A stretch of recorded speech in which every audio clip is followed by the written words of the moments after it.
You know, the 2-3 that your Y-League coach lined you up in, and he used it to hide guys who couldn't guard or teams that couldn't guard? Well, that's one way to look at it. You know, some guys look at a painting and see an old lady sitting in a chair. Others look at it and see Whistler's mother. Jay with Jim Boeheim and the art of the masterpiece of the Syracuse zone. That Syracuse zone, more active. That zone is giving them a world of trouble.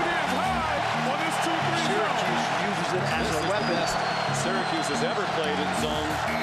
Our zone is much different than it used to be, and it's even different than it was last year. Over the years, we've changed it radically. With the three-point line, we've moved out, we've extended, we trap more now, and I think you change all the time.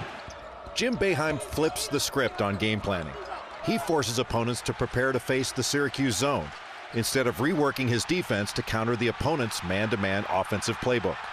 Man-to-man, you can face 46 different plays in one night, and the next night have to go up a guy who's got 50 plays. In a zone, it's 2 or 3. So preparation is easier when you play back-to-back games. When you're in a tournament, I think it helps you. There's a lot of advantages to play in zone, and I don't really see any disadvantages. The goal of Boeheim's zone is to make an opponent take the shots he wants them to take, rather than the shots they want.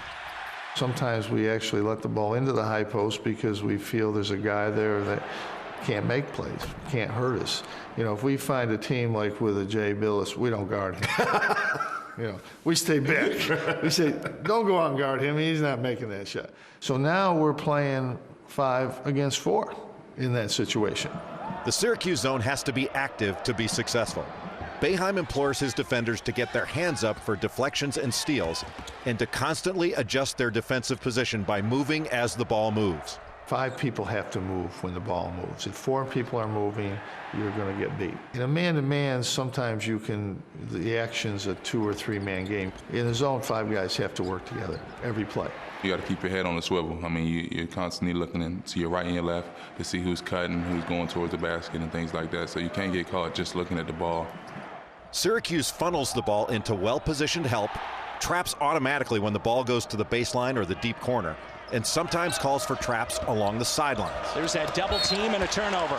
Now this is the trap where we're going right at it. This is automatic. See, now West comes across in fronts here, and we cut the guard out here. This is ideal position right now.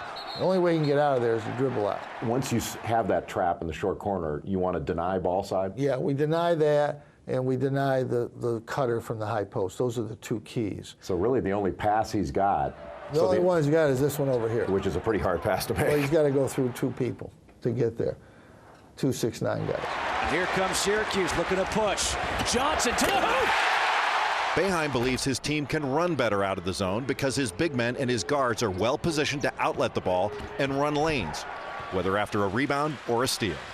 If you're playing against a motion man-to-man, your point guard might be under the basket, your center might be outside, so you're not running from that situation.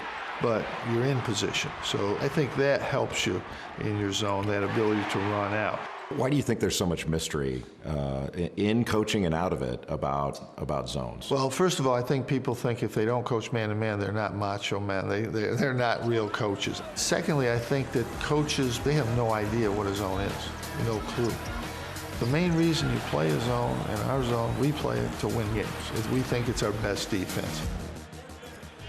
It's been a great defense for them, Bob, but when you're on the other side and you see that 2-3 zone, show us how to attack it.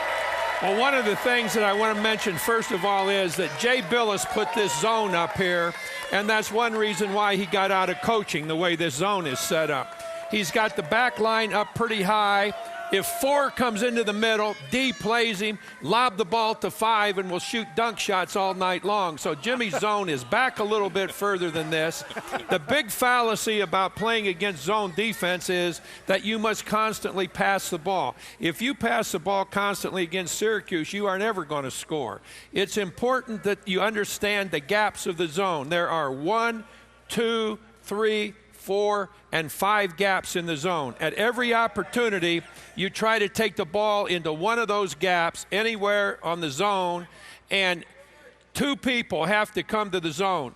from the zone into the ball. Now, you've got 2-on-1 here, and the rest of the floor you're playing 4-on-3. And you can take advantage of that by getting people to move out of position. Maybe you move this defensive man C all the way up, 4 steps out. He has a chance to drive, or he has a chance to get the shot from the baseline.